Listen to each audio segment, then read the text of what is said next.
Good morning. Welcome to Funky Rainbow's Book Bazaar. This lovely Saturday morning. It's a creature feature bazaar that we're doing this Saturday to celebrate World Animal Day, which is, celebrated on 4th October the world over. Now, why World Animal Day? Of course, it is recognized as a day of, action worldwide to protect creatures, great and small, that share this beautiful planet with us. It was, of course, designated as the date was designated as 4th October because it is the birth date of, Saint Francis of Assisi, who is, believed to be the patron saint of all of creatures, great and small, and hence. World Animal Day being celebrated on 4th October, which is the day of, patron saint, Saint Francis Assisi. But of course, I do believe, and as do all the team members at Funky Rainbow, that there's really not one day required to save, to sort of appreciate and admire this beautiful planet and the flora and fauna that is part of this precious planet. I don't think we need to only sort of put out a specific day for it. I mean, every day should typically be Animal Day. Every day we should cherish the variety, the diversity of creatures, great and small, that share this planet with us. Of course, once the day was designated, what it was meant to do was to, improve the welfare of animals worldwide and bring people together globally, especially young people together globally, to make them aware that this diversity that's part of our beautiful planet is to be protected, is to be cherished, is to be loved always. In fact, there was just this, sometimes, your eyes open out to many things when you are focusing on a particular event or a theme. And as I was driving to work today, we just saw, I saw an ad that says, there is no plan B. And, the plan had, two letters of the alphabet added to it, ET, saying there is no planet B. I thought, what a lovely, way to convey that what we have is just one beautiful planet, and let's do our best to enjoy and protect its biodiversity. At Funky Rainbow, it was an absolute pleasure to put together this, collection of books. One of our founders, Muttama, is a huge animal lover herself. And, we've had creatures, great and small, should I say, walk into our office every now and then. We have, Muttama, of course, loves dogs. And, we've had cats walking in and out of the office. And cats and monkeys, like she says, walking in and out of the office. Fortunately, not taking our books away, but we may not have protested too loudly if they really did. So, yes, I mean, and the team is very, very passionate about books that send the message of conservation, books that promote biodiversity. And everything we've curated today is more or less a collection of realistic, stories or nonfiction on the theme of animals. I'm not saying that this is a theme that if we really picked the animal books from around us, if we really pick the animal books from our collection, we would have, I think, thousands of them that feature creatures great and small. But what we've done in today's curation is to take mostly realistic stories and realistic books of nonfiction about the wonderful animals that and birds that share this planet with us. Of course, as Muttama just rightly, pointed out, we are but a stone's throw from one of Bangalore's beautiful national parks, which is Bannerghatta National Park, and it's a great place to enjoy, nature in all her glory, as well as, I think, introduce children to different kinds of creatures that, are amidst us in this beautiful world. Yeah, we are indeed just a stone's throw from Bannerghatta National Park. And I do think sometimes when I walk into our office, it is a veritable zoo itself. There's just so much going on at the office at any given point in time, so many noises at so many pitches, that I really do believe that there's a great menagerie or zoo right here in the middle of our office. But that said, I mean, we're happy to make some recommendations. It's a theme that a lot of parents have written in to say that is particularly dear to their children, which always makes us very, very hopeful. The fact that a future generation is interested and wants to do, what it takes to preserve the diversity of this planet. So I'll start off with a clutch of recommendations. The first one of which is this beautiful book from Tulika called Gullah and Hangul. This one, written by Mariam Karim Alawat and illustrated by Proiti Roy, is a beautiful story of a little boy called Gullah and and the Hangul. The Hangul is a deer native to Kashmir, and Gullah, is out one day, tending his sheep, and he sees two dogs chasing after a Hangul. Now, what does Gullah do? I mean, he's there grazing his sheep in the mountains, and, so beautifully in the midst of nature. His sheep are meandering around here and there. He's sitting down. I mean, he's sitting on the top of a branch and eating his lunch when he sees two wild dogs, chase after a baby Hangul. So one of the reasons we picked this book is because the Hangul is a deer native to to Kashmir. Now, what happens? Does Gullah go after the Hangul? Indeed, he does. I mean, he wants to save the Hangul from being a prey to these wild dogs. And in doing that, he runs deeper and deeper into the jungle. Now, Proiti Roy, I mean, her illustrations just astound every single time and in every single book. I mean, she has this very, very beautiful, illustrative style that she's used, a pastel kind of style, with lines. I don't know if you're able to see it closely, but you can sort of see the strokes of the painting literally, and evoking the beautiful regions of Kashmir and the meadows where Gullah grazes his sheep.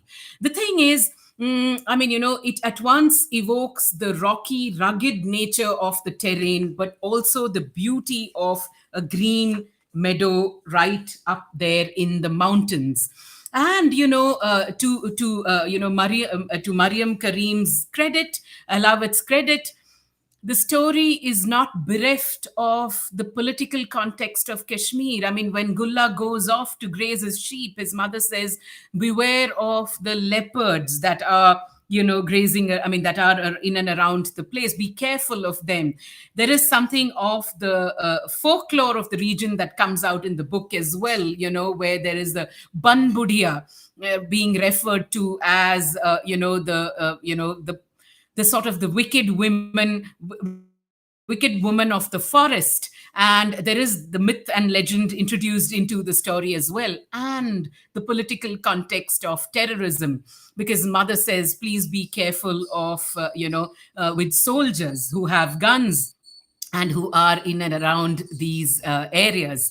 So multiple layers in a story that is at once brings alive the ecological diversity of this region, Kashmir, as well as the story of Gullah and the little baby Hangul. It's a wonderful read. We'd recommend it for 5, 6+ year olds and priced at 125 rupees, published by Tulika. The thing is, as always, please do visit our website, www.funkyrainbow.com. Click on the link that says Buzzaar. You will come, to a drop down menu called Creature Feature, and all the books that, we are featuring at the Bazaar today, plus a whole host of books that suit this theme, will be are available there on our website. They're all available at special discounted prices and will be for a week. So if you find that this theme suits, some of the books that we're recommending here today, is something that would interest you and your children, please do consider picking them up from Funky Rainbow. Our next book is something that absolutely came onto our shelves just 2 days ago. This one is called Desert Girl, Monsoon Boy. Now the thing is, we were going to feature it. We've actually started out going to do a new section today of new arrivals, and we almost put this one into the new arrivals section, but this one, Ramendra Kumar, you say hi, Vidya. Hi, Ramendra. How lovely to see you here at the Bazaar this morning. So this book almost went into the new arrivals segment, but it fit so beautifully into the theme of the Creature Feature Bazaar that we felt we should talk about it in recommendation. Divya Menon, you say good morning to all at Funky Rainbow. It's me, Avyukt and Ameya here. Good morning, Avyukt and Ameya. You've made our bazaar. We're always just eagerly waiting to see the two of you here. And now that you are, our day is absolutely made. Thank you so much for joining us. This, lovely book which just arrived. Very excited to see the books today. Yes, very excited to present them to Divya, Avyukt, and Ameya. We are very, very excited to present these books. The thing is, this one, like I said, barely, I think it came in on Thursday, called Desert Girl, Monsoon Boy by Tara Dairman and illustrated by Archana Srinivasan. Now, the thing is, the book is, of course, as the title tells you, about two varied landscapes. The desert, and I'll show you the first spread, which is just spectacular.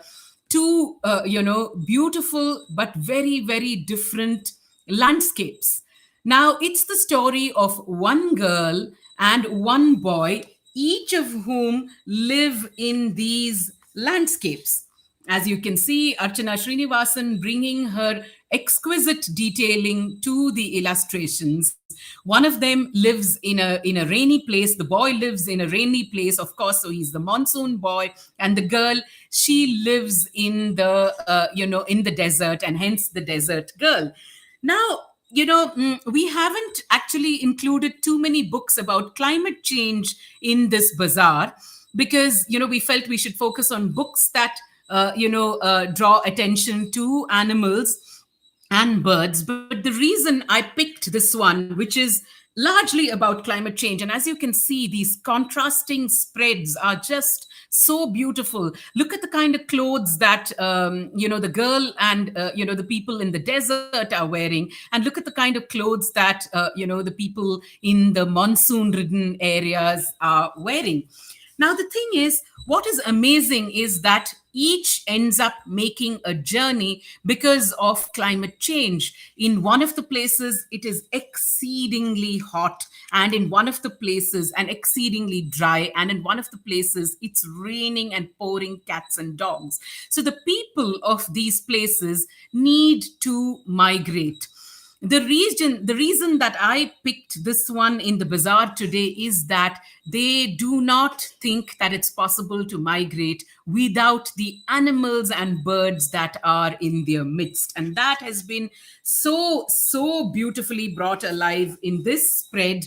where you can see, the cows and the goats and the sheep and, the camels, all of them accompanying the migrating people from both landscapes. I'm not going to give you, tell you, more about the story, which is like a slim, lovely picture book, except that both the writer and the illustrator were greatly influenced by the Rabari people in, Rajasthan and Gujarat and their migratory patterns. So there's a note at the end of the book that actually talks about how they visited and understood their lives and their, how climate change affects their worlds. Now, it's a beautiful picture book, and the journey that the boy and the girl undertake separately does that journey find a common meeting place. I'm not going to tell you more than that in this picture book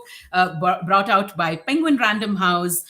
This one it's an expensive hardback priced at 450 rupees, but available at an excellent discounted price from Funky Rainbow. A great way to introduce diverse landscapes and diverse peoples and cultures, as well as diverse creatures to your own young children. So that was the second recommendation of the day. The next one is a very happy favorite at Funky Rainbow. We absolutely love this one, by Sheila Prout and Prabha Ram, and illustrated by Ashok Rajagopalan, because it celebrates animals in such fascinating ways. For instance, there is, the book begins with saying, "Can you taste with your toes?" What a great, line to hook a reader right in. And immediately on the next page says, "Well, if you're a butterfly, you can. I have taste sensors on my feet, you see. I land on a flower feet first to check if the nectar is tasty enough for me. Yes, I'm a prickly eater. I'm a butterfly." Now you see, and this, fascinating way of introducing different kinds of creatures. Can the next spread says, "Can you hear with your legs?" I mean, I think it's a great way to draw young readers in, and then give them some, wonderful trivia about insects and other creatures that animals and birds that are in our midst. So there is the cricket, because if you can hear with your legs, you've got to be a cricket. And if you can bathe with your nose, I'm not giving that one away. Auntie, they have amazing artwork in their mud houses. Oh, yeah, are you talking about the Rabari nomads? Yes, indeed. Fabulous artwork and wonderful embroidery, Avyukt, right? I mean, they're doing, if you see some of their clothes, they're all, and turbans, they're all embroidered so exquisitely. It always makes me wonder how art is possible in unimaginable spaces. The spaces may be barren, the spaces may be, the vagaries of nature may hit the space in multiple ways, but that never stops art of any kind, whether it's art, literature, music, from flourishing. What a lovely point to raise. Of course. So can you bathe with your nose? Can you guess which creature can bathe with her or his nose? Can anyone guess? All right, I'm going to give you the answer. If you're an elephant, you can evidently bathe with your nose. It's a lovely, charming picture book, again meant for 5+-year-olds, and I think a lot of potential to tell stories, to enact things while you're reading this out to the youngest of readers. Can You, meant for 5+-year-olds, published by Tulika and priced at 135 rupees. It's a wonderful way to introduce children to different creatures. Our next book, for the day is again a slim chit of a picture book on an unusual creature. Indeed, I mean, I'm not sure before I read this one I had ever encountered a creature I had encountered this animal in a children's book before. Perhaps there are, but amongst the Indian children's books that we read, Padma Baliga, good morning. Love the theme, you say. And yes, we do absolutely love the theme ourselves and love the fact that you join us week after week. Now, this one called Po Tricks His Foe, published by Kalpavriksha, an organization that works extensively in conserving and preserving the environment, making literature available about the environment, and working out of different spaces where not just creatures, but the basic ecology of the place that needs help to survive. There is some wonderful work that Kalpavriksha and its team does, and we're so glad that they have a clutch of children's books so affordably priced put out in the market. So this one, Po Tricks His Foe, it too begins with talking about an animal whose tongue is as long as its body. Who do you think, which animal do you think is this, which that needs a tongue as long as its body? Who do you think that animal could be? Really one of the most marvelous creatures that inhabit this earth. It is a pangolin, and I think this is probably just one or two books that we have that feature pangolins in the Indian children's publishing space, and this pangolin is called Po. Now, what does Po do? Po wants to set out and look for his food, but there's trouble brewing in the forest and there's trouble brewing for Po. What kind of tricks does Po have up his sleeve, or should I say, does Po have up his tongue? Yes, you guessed it, Divya, pangolin. Absolutely, it's a pangolin. What tricks does Po play to get out of trouble, and does he find the food that he's looking for? The story is by one member of the Kalpavriksha team, Sharmila Deo, and it's been beautifully illustrated by an illustrator many of whose books are on our shelves, Nilofer Vadia. So you can see that the illustrations are realistic and absolutely try to introduce children to creatures great and small. And lovely bit of humor in the naming of the creatures. The owl, for instance, is called Scales. Guess why it's called Scales? So between the illustration and the story, taking you right into the heart of a forest and in the midst of different kinds of animals, with Po, and I can show you the full cover now, with Po the pangolin, coming up to all sorts of tricks, coming up with all sorts of tricks to save himself from trouble and find his food. It's lovely, not Amma, it's me, Avyuk. Thank you. I know. How on earth could Amma have guessed these things, right? It had to be you, Avyuk. No doubt about it at all. Sorry, no credit to Amma. All credit to Avyuk. Absolutely. Oh, okay. Muttama tells me that you also got elephant right, which is just lovely. You are so, clued into creatures great and small. In fact, with each bazaar, we discover how much you're clued into Avyukt. And it's just wonderful that, you've used books to inform yourself about so many wonderful things on our planet. Really a big, shout out and a big clap and a big hug going out to you. So Po Tricks His Foe, published by Kalpavriksha in association with Ekalavya and the Parag Foundation. This one priced at 75 rupees.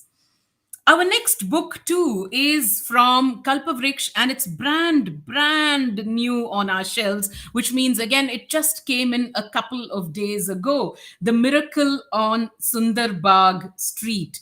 I mean, I love the cover of the book and the illustrations for this one by the wonderful Priya Kurian, and the story written by Nandita Dekuna. Now, the thing is, the story is about a little girl, who called Zara, who goes to sort of a place in the city that is perhaps been abandoned. It's some kind of dumping yard, and she seems to want to go here every day to sit in solitude because she's quite sad about something. Now you can see Priya Kurian's beautiful mixed media illustrations, really bringing bringing the book alive, bringing the story alive for readers, and adding so much more detail to the pages. Now while she's sitting in this sort of abandoned land, she finds that there is a rapper boy gang who comes there to practice rap every day. I mean, it's lovely how Indian children's books are so contemporary, and encompass so many things that we see around us every day. And guess what? This, Padma Baliga says, three cheers for Avyukt. Indeed, three cheers for Avyukt. The boy who's absolutely, clued into so much by way of books. Really, he is indeed a special and a very, very gifted child. Muttama says, hopefully somebody will write a book saying the boy who was clued in about everything. Yeah. So to come back to the miracle on Sundarbagh Street, this one, the rapper gang, I love the name that the author's given to the rapper gang. It's called the Tod Ford Gang, basically. Even the name has such a, lilting cadence to it, basically. So the Tod Ford Gang comes there and practices their rap moves and songs every day, all the while, where Guppy, all the while with Zara sitting quietly and rather forlornly in the park, in this abandoned land every day. There is a craft teacher from school, Miss Guppy, who also, happens to stop by there one day. And guess what, Guppy's nickname is? She's called Buck Buck Guppy. I thought, wow, that's just so right for us at Funky Rainbow, the team at Funky Rainbow. Hi, Sunila. Absolutely a pleasure to see you here this morning. Thank you for joining us just when we were talking about a grandma who goes buck buck. How about that? Are you a buck buck granny? I think so. And I think buck buck people are to be, there's just something very, very special about their non-stop chatter.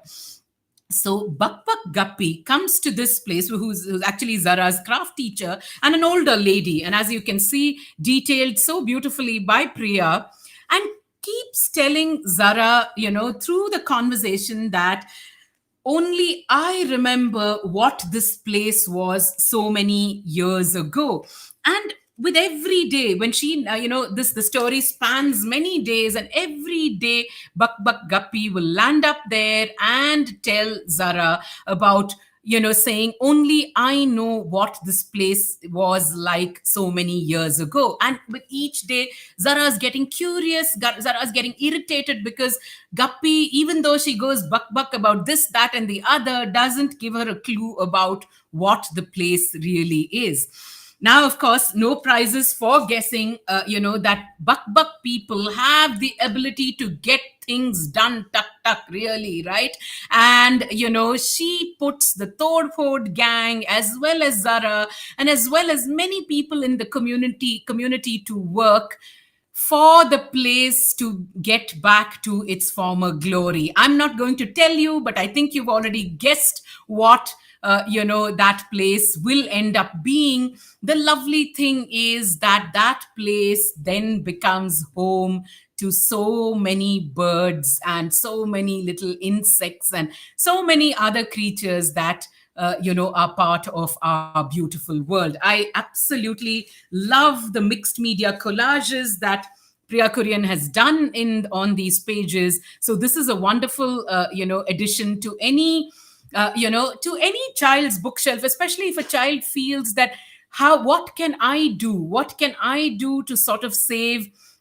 Sunila, you say, hi, Vidya, managed to be here finally. And yes, I'm buck along with the little ones. Absolutely. We love them, buck parties and buck nannies. And, it's truly the buckers who, make books go here, there, everywhere. So this one, especially for kids who feel, oh my God, what can I do? How can I contribute to making our planet a more beautiful place? I think the answer is so beautifully presented in this book, priced at 100 rupees and published by Kalpavriksh. Our next selection for the day is a book whose cover absolutely fascinates me every time I look at it. This one is called Black Panther, and it's written by Arvind Krish Bala and illustrated by Ashok Rajagopalan.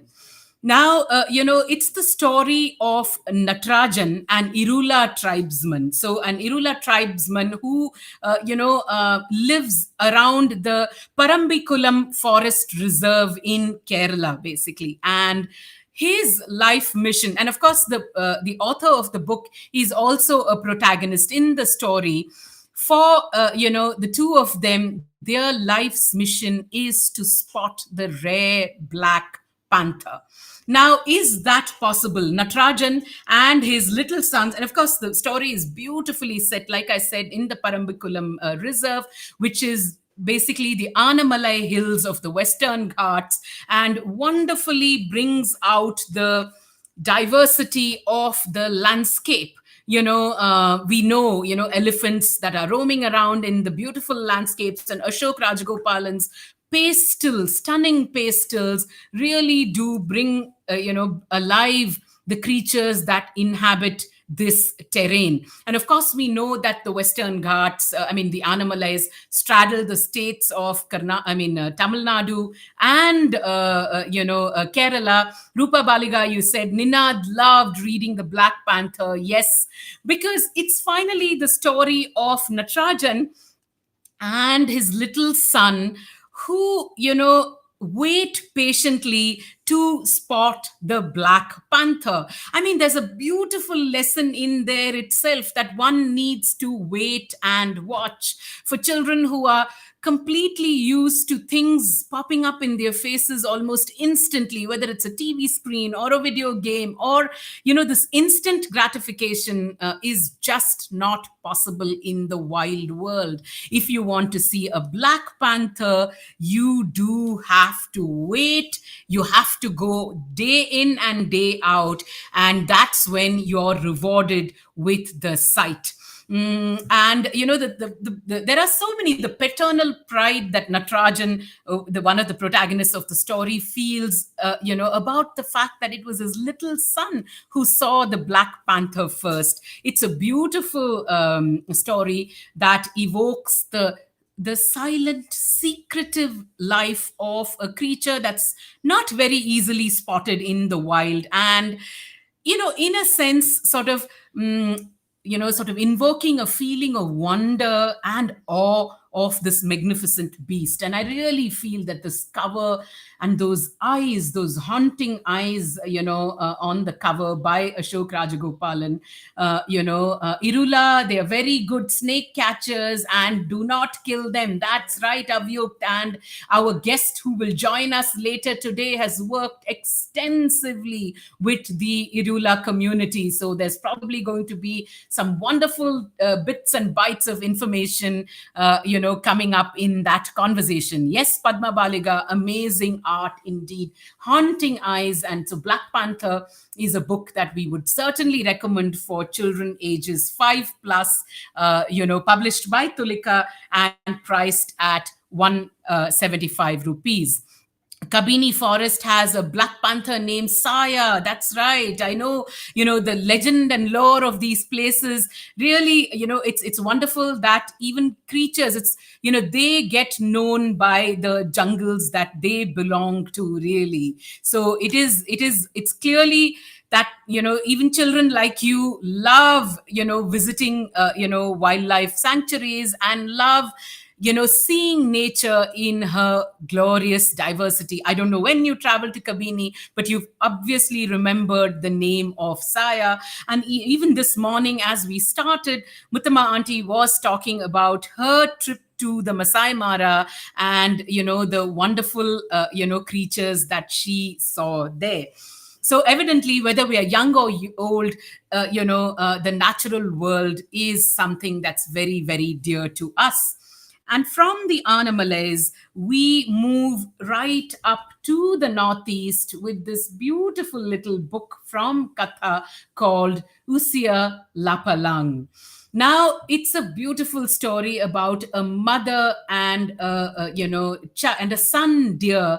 And the thing is, the sun is the landscape of the region, so beautifully, landscape of Meghalaya, so beautifully brought alive by Maya Ramaswamy. What a beautiful illustrator she is. I mean, the detailing and the absolute you can see the realistic portrayal of the deer, of the deer, young and old, is, it's something that gets your attention entirely. In fact, you go back both to the story and to the illustrations over and over again. Now, the thing is, Usia Lapalang, loves to be with his mother, but, in a matter of time, he wants to go away from her, a protective watch, and explore the forests and jungles on his own. Now, like every mother, she is really, really worried for her darling son, and she doesn't really want to go. She says, I know that there are beautiful forests and green slopes and beautiful valleys and laughing streams and babbling brooks all along the way, but, there are fierce warriors. There are, fierce warriors who will hunt you.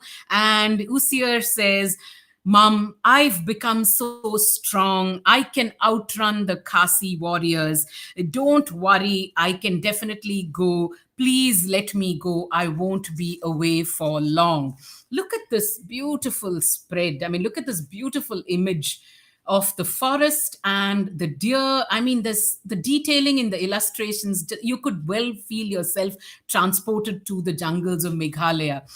I'm not going to tell you more about the story, but it is quite a tragic one, I'm afraid. And, well, enough said. I'm not going to say more about it. The thing is, this story of Usia Lapalang and his mother has become a very popular folk tale with the people of Meghalaya and the Northeast, and it has, entrenched in itself into legend so beautifully. In fact, a couple of years ago, when we worked with the Harmony Chorus to, set books to music, one of the songs that they had already been singing and practicing even before we introduced the book to them was the legend of Usia Lapalang. And so the connection couldn't have been better. We obviously we gave them the book, and they added perhaps more layers to the song after reading the story. The wonderful Sandra Oberoi and her children at the Harmony Chorus singing the story of Usia Lapalang. What a beautiful book. So written, of course, by a writer from the Northeast, Kin Pham Singh Nongri. And the thing is illustrated by Maya Ramaswamy. It's a must-read book, for children and adults, priced at 120 rupees and published by Katha. Our next book recommendation is something that gets children really excited. Riddle of the Ridley, published by Tulika and written by Shekhar Dattatri, the wonderful conservationist and wildlife champion Shekhar Dattatri. And the photographs in the book also are by him. In fact, Shekhar Dattatri was 13 years old when he joined the Madras Snake Park as a volunteer. And he saw his first olive ridley turtle during a turtle walk in Chennai 2 years after he had joined the Madras Snake Park. I mean, how things come a full circle sometimes, right? Our guest for the day, who will join us in the 20 minutes into the show, is one of the founders of the Madras Snake Park. Now, Shekhar was so fascinated by the Olive Ridley turtle, and he has decided to travel as a wildlife filmmaker many years later to Orissa, to the beautiful place called Gahirmata, where the Olive Ridley turtles come to nest in hundreds and thousands every year. Now, with the mix of photographs and wonderful, in fact, this photo of Shekhar is right at the Gahir Mata beach. And the thing is, the book brings the attention. And as you can see, look at this picture, early morning photograph of the Olive Ridleys walking, to the beach, into the beach to nest. Basically, they come to lay their eggs, and they do this every year. You can see so many little Olive Ridleys. And of course, Shekhar, being a conservationist and a wildlife filmmaker, has pointed to the ecological problems that fishing in the region, especially trawling in the seas, has what it does to the arrival of the Olive Ridley turtles. I think we don't have that many books where photographs and text come together, and this is certainly one of them, which I think will enchant readers young and old, while informing them of a magnificent creature that it with us. The book is a moving picture. I mean, it's an info-packed picture, but it's also a moving picture of what happens to these Olive Ridley turtles, and by our indifference and not being mindful of the environment, what fate sometimes the Olive Ridleys meet. It's wonderful that they highlight these issues. Writers and filmmakers like Dattatri, highlight these issues. Amrita Goswami, you say this is fantastic. It indeed is. It's excellent that they highlight these creatures, because they bring our attention to what we can do to conserve a species on this planet. Published by Tulika, recommended for 7+ year olds, priced at 175 rupees. I know, we're pretty much coming close to the time of meeting with our guest, but I'm going to run through the next clutch of 2-3 books. This one, a new one from Kalpavriksha, called Sahees Quest, written by M. Yuvan and illustrated by Anusha Menon. Also, the reason I picked it is it's the story of a dragonfly who's born on a paddy field. And as soon as she grows wings, where she takes off to, and how she meets so many other teeny tiny creatures like herself. The reason we picked this book, and I want to say this to young children like Avyukt and Ameya who are watching, is that dragonflies were so much part of our lives when we were growing up. But today, literally, when we look around, right, I want to ask the question, where have our dragonflies gone? Much as we say this of sparrows, and much as we say this of so many other creatures. I mean, by building taller and taller buildings, why are we cutting away the beautiful flora and fauna that exists in our midst? Now, the thing is, as I said, Sahi goes looking for other creatures like herself. And do you think she is likely to meet other dragonflies? Beautifully, again, telling you so much about the habitat of these creatures that Sahi meets in the course of her travels. This one too, by Kalpavriksha, priced at 130 rupees. And we just love the fact that there are these wonderful nature books available at such inexpensive prices for our younger people to read, understand, and enjoy. So that was Sahi's Quest by Kalpavriksha.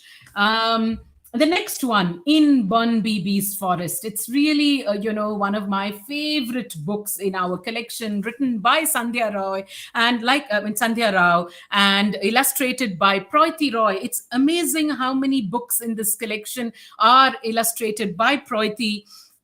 simply because I think her illustrative style lends itself so beautifully to nature. This is, of course, the myth of Dakhin Rai in the Sundarbans, in the quiet villages of the Sundarbans.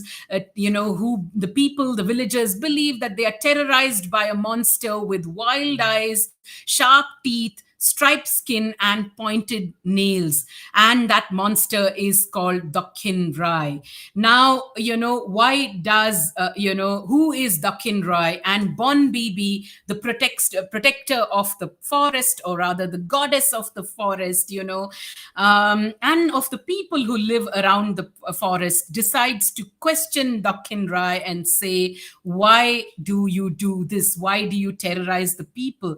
It's, in using a popular myth, it brings alive the human animal harmony that used to exist in nature at one point in time, and which we have perhaps completely disrupted today. So this is a multi-layered picture book that makes use of mythology, that makes use of legend, and makes use of brings in ecological themes of human animal conflict into a lovely picture book written by Sandhya Rao. It also draws on mythologies, and the amazing thing is that these mythologies are from multiple religions. So the mythologies that are referred to in the book come both from Hindu and from Muslim mythologies. I just adored In Bon Bibi's Forest. It's such a beautiful book, meant to be kept by adults, absolutely Sunila Gupte,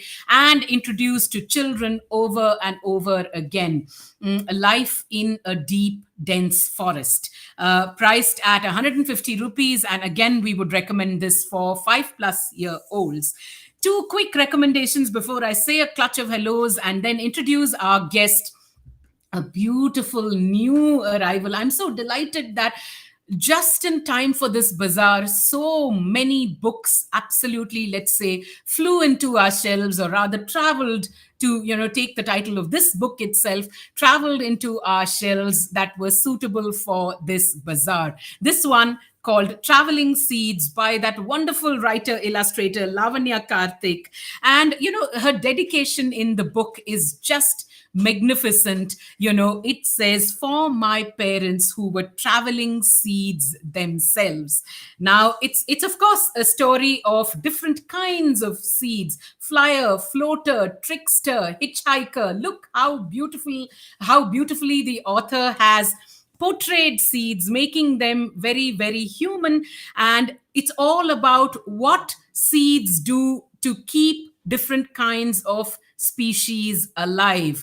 Now, these seeds travel, of course, and you can see Lavanya Karthik's gorgeous illustrations of the flora and fauna in different regions that the seeds travel to. So not only are you introduced to some fantastic seeds and their journeys, you are also introduced to animals and birds that the seeds meet on this journey. It's such a fabulous book. I would urge all children and all adults to definitely read this one. And it's a story you can so easily put some of the things that they have mentioned. I mean, that Lavanya has mentioned in the books, like what kind of seeds are trickster seeds, what kind of seeds are floater seeds, what kind of seeds are flyer seeds. You can so easily try that with some seeds that you have at home itself. Again, as I said, published by Kalpavriksha, and along with the Parag Trust, priced at 100 rupees. Just before I say hellos, one full pack of Pratham books, and I'm not going to go into talking about each one of them, but there is this creatures pack that we've put out with different creatures that who go on to make the books in this pack. This is Rose and Rocky's War on Insects by Annie Besant and Sandhya Prabhat, who's illustrated it so lovely, about two little kids that are petrified of insects and decide to go about starting to smash them, or sort of stamp on them. And we know a lot of little children tend to do this till their mother steps in and tells them in such exciting ways, that why these creepy crawlies matter so much to us. There's Razia Learns to Swim, which takes you deep into the sea. There is, Walking in the Wild, which takes you right into a dense forest in Mizoram, where we learn about different animals and what it means to protect a jungle from poachers. There is one of my favorite books in Funky Rainbow, Jadav and the Tree Place, about a man who has one job in the world, that is to make forests. How does he do this? This is inspired by a true life story. And what inspired this Jadav to regenerate forests in dry and barren lands is the fact that he misses all the creatures that used to. Divya, you say Ameya. Ameya is like Rose. It's a fantastic book, then, Divya, for your children, because it very nicely introduces you to the fact that creepy crawlies are a part of our planet. So this is how Jadav grows forests, and this is he does it because he misses all the animals that are part of his life. Very beautiful, very powerful story, written and illustrated by Vinayak Verma. I love this one too, Wildlife in a City Pond, which is about finding wildlife right in your midst. We don't really need to travel to Kabini, or we don't really need to go to Ranthambore. Of course, if we went, it's lovely, but this wildlife right in a little pond in your city. This is My City, My Dogs, where you meet the street dogs of Mumbai. The roads, unfortunately, are their playground. And, but the thing is that they have made the city their own. This book, too, uses photographs and, illustration so beautifully in these collages to talk about why street dogs are an important part of our ecosystem. Wonderful book. And there's one called Whoop Goes the Puffer Fish. It's about the puffer fish, which is stuck in a shallow pool of water, and what happens to the puffer fish. Now, this we've put together as a creatures pack. And, as you can see from various images, 2, 4, 6, 7 books in this collection, absolutely working for, younger to older readers, all about creatures great and small that share the planet with us. A quick, sorry? So there are a lot of people watching us on Instagram. It's wonderful that Muttama has chosen to put, this stream live on Instagram as well. And hello to all of you who are watching us at Instagram. Please do check out our website, www.funkyrainbow.com, and click the link that says Buzzaar right on top. A drop down menu will come down which says creature feature, and all the books that we're recommending, plus at least 40-50 more in this collection, available at special discounted prices. A quick round of hellos. Uma Sharma, lovely to see you. Sumitra Raghavan, what a pleasure. Rupa Baliga, Ramendra Kumar, Divya Menon, Sindhu Pillai, such a pleasure to see friends old and new. Leela Gomati SW, lovely, welcome. It seems to be a new name, and I hope you're joining us at the Buzzaar for the first time. If you are, then we're looking forward to having you here with us week after week. The Buzzaar is the place where we make theme-based recommendations of Indian children's and young adult books. Bindu Sagar, Mam Geeta Mani, Padma Baliga, Preeti Ramchandran, Shailaja Menon, Sunila Kulkarni, Samir Thakkar, Arindama Banerjee. So lovely to hear names old and new joining us at the Buzzaar. Vijay Kant, Kavita Kanmani, what a pleasure, from Padma Seshadri. Okay, Muttama tells me you're at a new school now. So one more, place for us to come to once the world normalizes. Savio Mascarenas, my gosh, like a big, big hello to you, to join us, for joining us at the Buzzaar. What a pleasure to have one of the creators, one of the illustrators of Shikari Shambhu right here with us. I mean, I know many of us grew up, reading Shikari Shambhu in the jungle, and we're delighted that you're here with us at the Creature Feature Bazaar today. I mean, most loved Anita Venugopal, you say hello from Devansh, and a big hello to Devansh too. We know he's an avid reader, and we've had several pictures, coming into us where we see Devansh absolutely entranced by books that reach him from Funky Rainbow, and I'm sure from several other spaces as well. Gayatri Mambra, what a pleasure to have you at the bazaar. We know you're Sham's niece and the winner of our quiz. Such a pleasure that someone who's in college joining us at the Creature Feature Bazaar. Vijay Nagraj, such a pleasure to see you. Amrita Goswami, you did text and say you were going to join us, and you promptly arrived at our bazaar. Lovely. In Bloom Waldorf School, what a pleasure to have you here this morning. We really do miss, those open bazaars that we would go to last year, but we're all keeping fingers crossed that our planet and our world will become normal again, and we can be back in the midst of all these beautiful open spaces to, showcase our Indian children's books. Radhika Sate Mantri, lovely. We watch your sessions at Cozy Nook Library with so much pleasure. Delighted that you're here this morning, and delighted that so many people are working in the space to get books to children, to ensure that no child is ever left without a book to read, and that too a book that she or he is interested in. Snehal Tate, lovely to see you here this morning. Nivedita SK, Mansi Shekhar, Kavita Kurian, Creative Writing Club for Kids. Wow, how lovely that a creative writing club has made its way to our bazaar today. I hope there are many books here that make your children feel very, very creative. Rise Rao, Our Ghar School, I'm just delighted.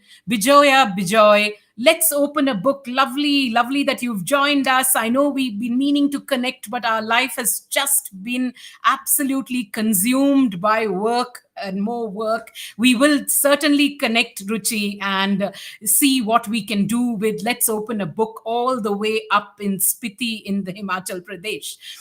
Adi Sindhu, Munmun Mitra Das, Bindya Parvani, and Red Eye Chapters. So many new people at our bazaar today. We're utterly and absolutely thrilled to welcome friends old and new at our bazaar. Apurva Ashok, hello Team FR, lovely theme today. Traveling Seeds is such an amazing book. I loved reading it. Pratham's Creatures Pack looks interesting. Yes, Apurva, we tell all our friends who buy books week after week after week that we can't tell you how much your support means to us, and we are utterly and absolutely delighted that you choose to send our books here, there, everywhere to children in your lives.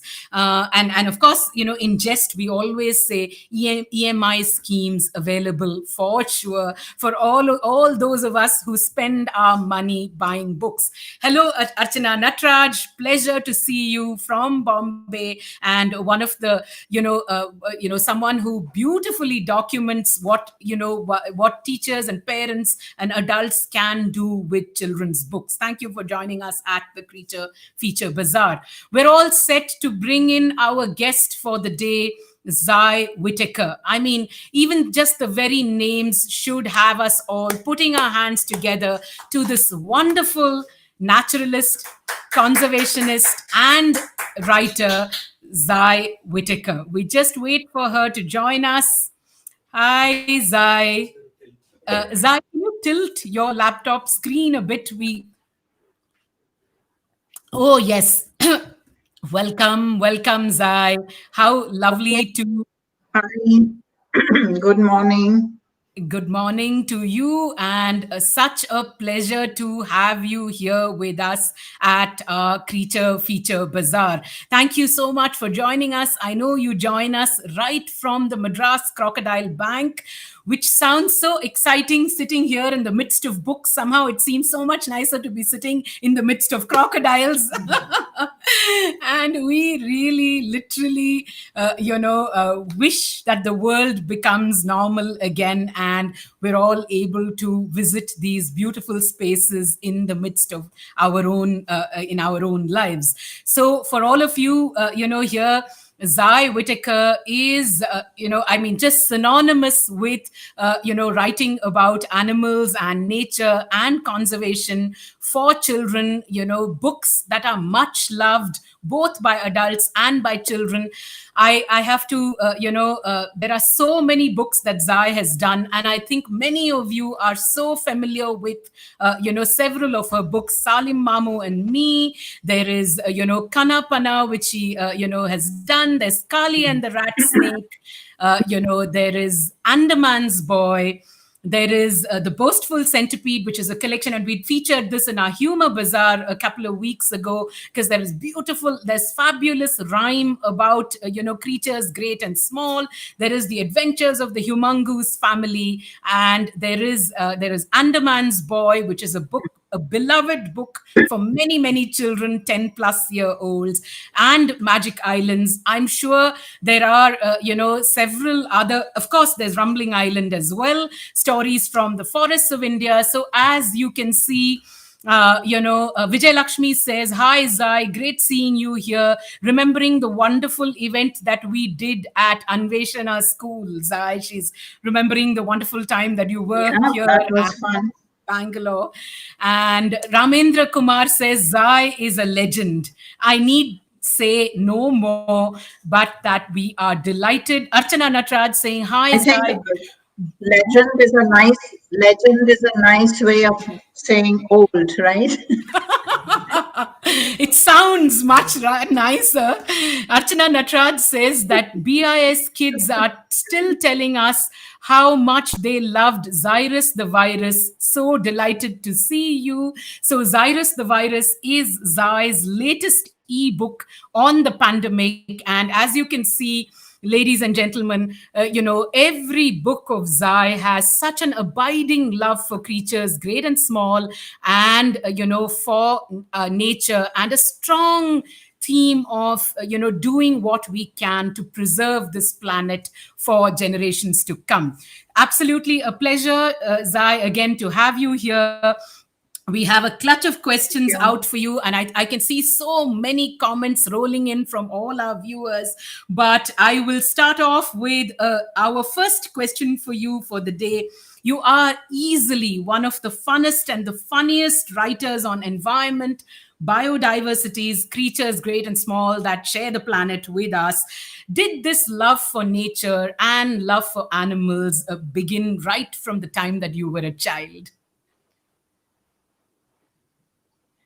I think it really did.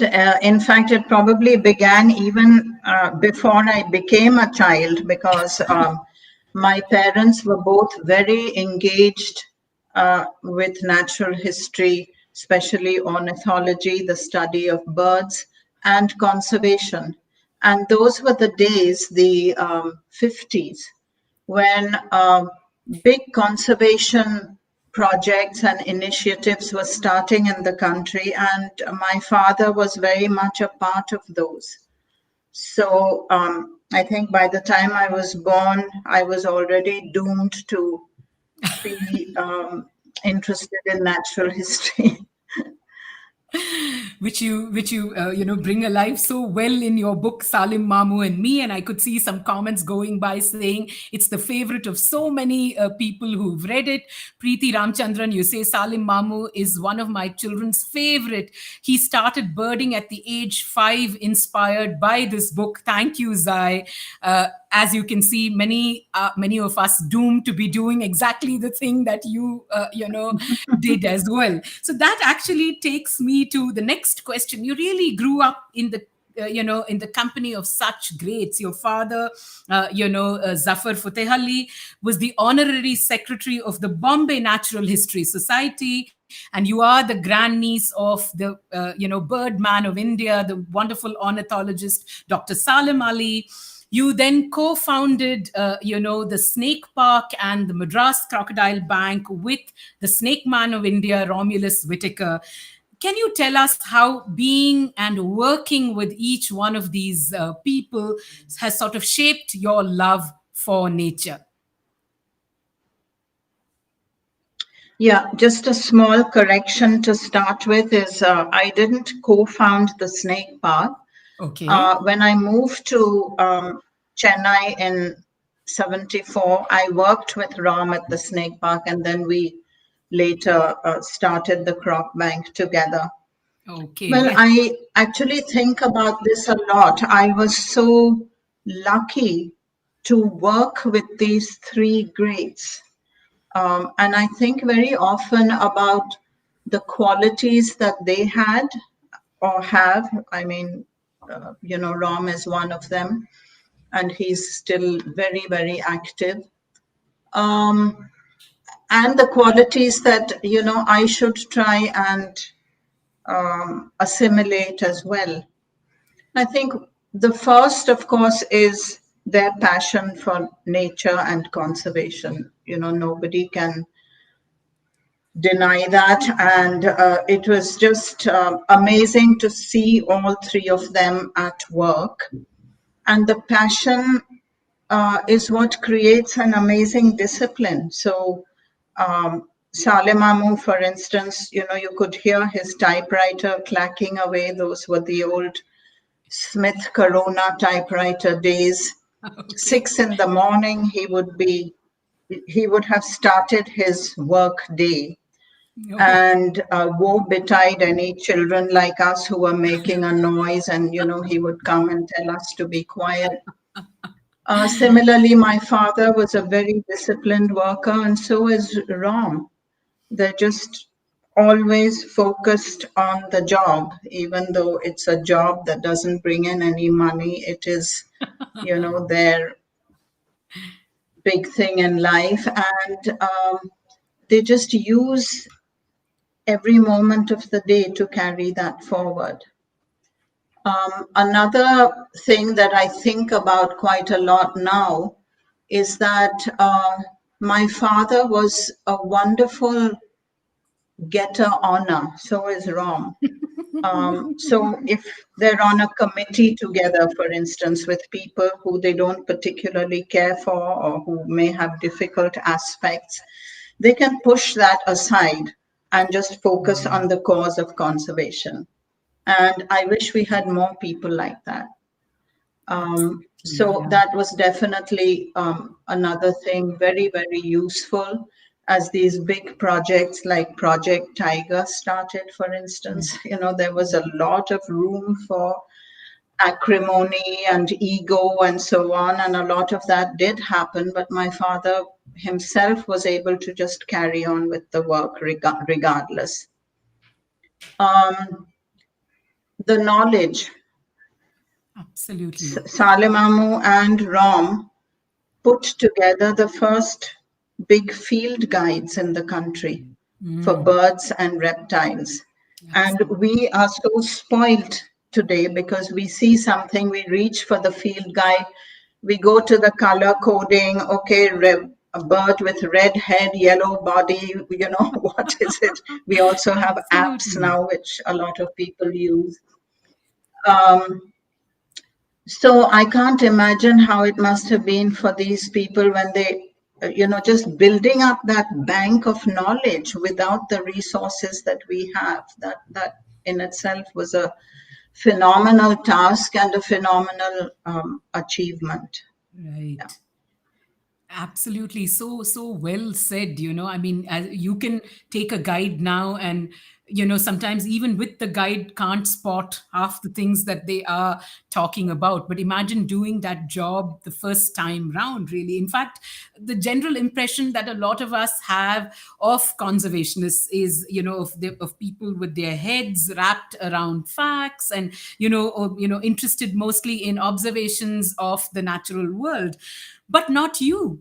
You actually use this research to write some excellent books for children, and in which you've introduced so many diverse themes, Zai.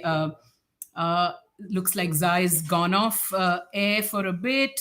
I don't know if the internet connection has dipped. Probably her internet connection has dipped till she joins us. She has done such remarkable, introducing such remarkable themes into children's books with such effortless ease, actually, right? I mean, whether it's talking about indigenous tribes, whether it's talking about our precious nature and ecology. She has actually woven so many significant themes of nature into her books. And our question for her was really, why did she choose to write books for children, and how does she decide on the themes of these books, such relevant and contemporary themes. In fact, just prior to this, we said that the latest book, which is Cyrus the Virus, which is available as a digital book. It's not a printed copy yet. It's available digitally, on Tulika Publishers' website. Is a story of the pandemic. It is about, Cyrus is of course a virus, and is she a COVID virus, and what happens, and how Zai works in the theme of the fact that children hold in their hands the future of this planet. And if only we would do what it took to inspire them to preserve the planet. Of course, it's a wow photo. Imagine her sitting and petting a crocodile, like as if one would just pet a dog. In fact, while Zai joins us, I have to tell you that she would write a lovely column for us in the magazine that we ran so many years ago called Down to Earth. And Down to Earth featured various environmental concerns, many of which we, often, we sort of talked about. And it was really a wonderful way to be introduced myself to several themes that that I was not familiar with myself. So one time when we were actually working at the Crocodile Bank, at the Crocodile Park, discussing something about subsequent themes, I remember, I think it was a son who came running saying, "Oh, darn, I think a croc snapped at my hand." And she was like, "Just go put some Dettol." And we could have just collapsed in shock right there, basically, because we were like, oh my God. I mean, we would, for a little ant bite, run here and there. I mean, it was not like it was a giant bite or anything, but her son, one of her sons, Nikhil Whitaker, who works at the Madras Croc Bank at the moment, has indeed been bitten, and not a Dettol kind of bite, by one of the, saltwater crocodiles there. And it is the largest saltwater crocodile bred in captivity, is at the, Madras Crocodile Bank, goes with the name Jaws, goes under the name Jaws. Jaws is still there today. And you say, Avyukt, when I grew up, I would love to be there with her. Indeed, I'm very sure that she would love to have you over at the Croc Bank. You can see a picture of a young Zai with mongooses. She had pet mongooses, and that formed the inspiration for the story, Adventures with the Humongous Family. So as you can see, close bonds and close ties with the oh yes, there's another picture too of a young Zai and her pet mongooses. I mean, such close proximity to nature that has absolutely shaped her writing, and shaped her her work as a conservationist. She is like the Steve Irwin of India, indeed. And all I love to say, Steve Irwin is perhaps like her, really, right? Diksha Rastogi, wow, what amazing snaps of Zai are those from the Croc Bank. Indeed, they are, Diksha Rastogi. And you have to say that, the perks of working with a writer like her have been aplenty. How often would you go, to edit a piece sitting in the midst of crocodiles. I never, of course, dared to sit the way Zai is sitting. And, Sham just reminds me of the fact that he, accompanied Nikhil, who's Zai's son, to take photographs of the croc bank at the pitch of dark, dead midnight. He says he got off and started to walk towards the office space of the Madras Croc Bank, and in the pitch dark, when there's no lights, he was dead sure he was going to step on a crocodile, basically. But I think he spent an entire night with Nikhil photographing crocodiles and their habits. What splendid experiences have been made possible for us in the natural world. Are there snakes too behind, along with the crocs? Diksha Rastogi, possibly. Yes, you can see a giant picture of a snake over there, and that's really Zai Whitaker for you. Just going to figure, Sham, she's not been able to come back online, is it? I'm just going to check if there is an issue with her broadband connection, because we seem to be fine and good to go here. Yeah, could you just, I've dialed her number. Could you just ask if there's a problem? But that's how wonderful our whole experience of working with Zai Whitaker has been. I have, of course, each one of her books to showcase here today. And for those of you who haven't or aren't familiar with it, well, Salim Mamu and me, everybody knows it. Of growing up with a great ornithologist, as the grandniece of a wonderful ornithologist and the Birdman of India, and what pressure it exerts on you as a child to be able to spot and identify each and every bird. The Skali and the Rat Snake, which is again one of our favorite stories. In fact, Muttama has her hands all up saying it's got to be one of her most favorite books in the collection, about a young Irula boy called Kali. In fact, it's based on a real story, and how he's afraid to go to school because he thinks he's going to be teased by the children for being who he is. So Kali and the Rat Snake, another one of Zai's marvelous book. There is Zai back? Okay. Just before she comes back on to, I need the phone, yeah.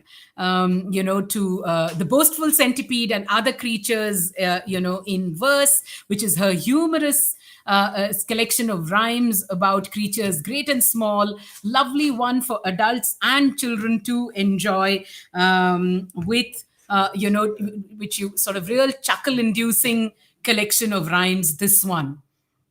Then there is Adventures of the Humongous Family, which is a chapter book. Zai, can you hear us? No, I'm afraid not. While they are fixing it, Zai, do tell us if you can hear us. We can't seem to see you on screen. This one, Adventures, of the Humongous Family, really funny story about two mongooses, Kiri and Gundu, who are normal mongooses. And I just love her sense of humor, where she says they are do first, think later mongooses. Archana Atri, you say, yay, you love the Centipede book, which is, fantastic rhymes about creatures, great and small. Now, this one about Kiri and Gundu, who have to take a decision to move out of the jungle. Now, when you move out of the jungle, you encounter danger of a very different kind, of a two-legged kind, basically. So deftly interweaving environmental concerns and, habitat issues of habitat loss in a very, very funny chapter book that's so beautifully illustrated by Nilofer Vadia. In fact, Zai's latest one, Zyrus the Virus, which is the digital, which is an e-book too, illustrated by Nilofer Vadia. Muttama says we are also quite a lot like the mongooses. We do first and think later. Well, I don't know whether that is a desirable trait, but that's where we are and that's who we are. Cyrus the Virus Charm has put up the cover for Cyrus the Virus, and this one, Andaman's Boy, a beautiful story set in the Andamans, amidst the Jarava tribals, and the story of a young boy, 10-year-old Arif, who lives with his chacha and chachi in Mumbai, and, who look after him because his parents are no more. Of course, it becomes very evident to him early on that they are pretty much interested in the money that he's set to inherit, basically. And he decides to escape, from there on to Chennai and then on a boat to the Andamans. So rich with sort of adventure and humor and the wonders of nature and asking very thoughtful questions on, I think Zai's back in again and Sham's probably putting her back on live. Yes, Zai, we were wondering whether there was some extinction issues right here caused by the internet. Sorry, this is probably going to keep happening. I'm really sorry. Our internet connection here is not great. People have been admiring those photographs that we've been showing them of you sitting in the midst of, with crocodiles and snakes right behind. And one young child watching the show who's 9 years old, avid reader, says Zai Whittaker is like the Steve Irwin of India. And I'm like, maybe Steve Irwin is like the Zai Oh dear. Whittaker. Oh dear. And he wants to come and work with you at the Crocodile Bank someday. Anyway, we were sort of leading Great. out. So he says, when I grow up, I would love to be at the Crocodile Bank with her. So there it is, Zai, somebody from the younger generation, truly inspired by what you're doing. But the question that we were going to ask you was that while a lot of conservationists have their heads muddled, around facts and observations, you have actually chosen to convert a lot of them into themes, that you've introduced into children's books. So when and how did you decide to become a children's writer, and how do you choose themes for your books? So I started writing these little books when I was a child. And of course, those were children's books because that's all I knew. Nobody read them except my parents. And they were awful, of course. And then I continued to write as I worked with my father in the World Wildlife Fund, which he started in India. He started the Indian chapter of WWF in Bombay it must have been 1970, I guess. 70, yeah. And so I was the sort of office dog's body, and I was helping him edit our newsletter.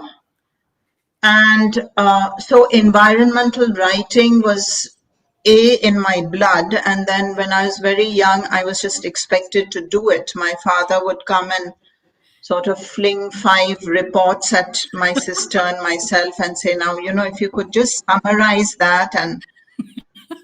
And then after that, I came to the snake park, and writing was a very big part of what we did because we were spreading the message around that A, reptiles are wildlife, and B, they do need protection, and C, they're very important for the environment, and D, yes, venomous snakes are dangerous, but there are ways to prevent bites and treat bites. So this was my mantra, I was writing it, I was talking about it. Well, all of us were at the snake park. And then pretty much the same at the Croc Bank. And then I think in terms of children's writing, a crucial point was when I became a teacher. And I moved to Kodaikanal and I was teaching at the international school there.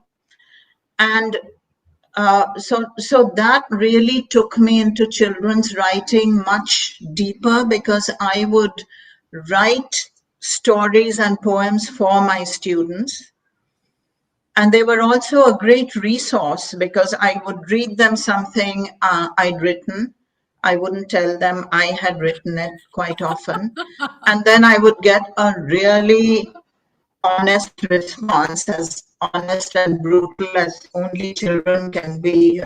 Yes, that's really awful, or, whatever. So that was really great feedback.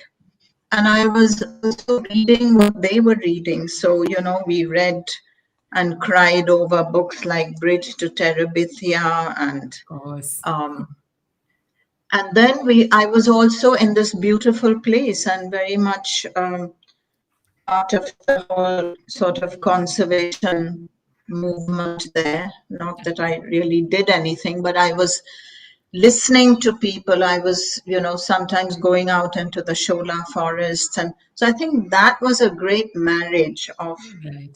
children's writing and environment. And that was a very focal point in my life. Oh, how lovely. We didn't know, that the Cody school, and your interactions with the children there sort of egged you Yeah, on I to, think writing these wonderful books, really. it was Lovely. a very important part of it. Yeah. And gentle humor, that's truly one of your fortes. I mean, it's there in every book. In fact, as an aside, Sham wants me to ask you, do crocodiles get COVID? Was the question that he wants to. I think the crocodiles would have a good laugh at that, because even they know that they don't. So there, Sham.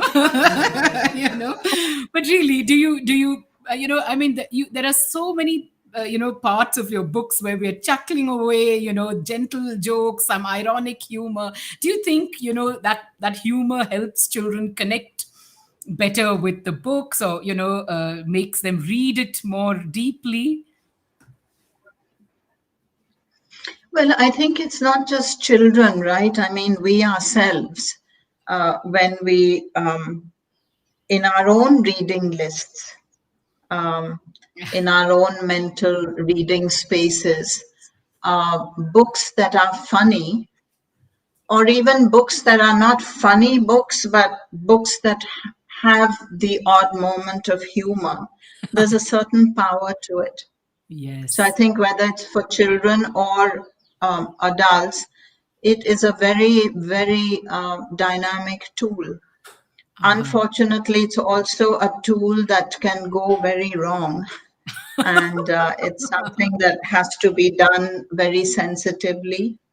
And Absolutely. when I'm writing, there are sometimes days when I will think about whether doing it a certain way that's supposed to be funny is okay or not, because there's a very thin line between humor and insensitivity. Absolutely. Absolutely. So one has to look at that very carefully.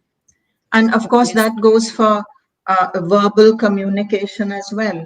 Some people are always trying so hard to be funny. They don't really have that sense of humor, and they just end up pissing people off. So, Yes, absolutely. I Absolutely. think it needs a lot of thought. Yeah. Yes, I mean, especially, yes, you're right. I mean, a very thin dividing line between what is funny to you and to somebody else, really, Very. right? And you can absolutely, piss Yeah. people off by saying the wrong things. Do you want to tell, our viewers Yes. about your latest book, the Xyrus the Virus, which is an e-book available on Tulika's platform? How did you choose to write about the pandemic? Sorry, Vidya, can you repeat that question? I I didn't said, get it. would you like to tell us about your latest ebook, Xyrus the Virus, and which is a sci-fi take on COVID-19? I mean, that's how current and quick you are, Zai, as a writer. And what would you like to tell our viewers about the book and why you chose to write about the pandemic? Yeah, so of course, the pandemic is a huge world adventure. And how could a writer not want to write about it? Um, and at that point, I was planning an adventure story, but an adventure wasn't appearing in my mind.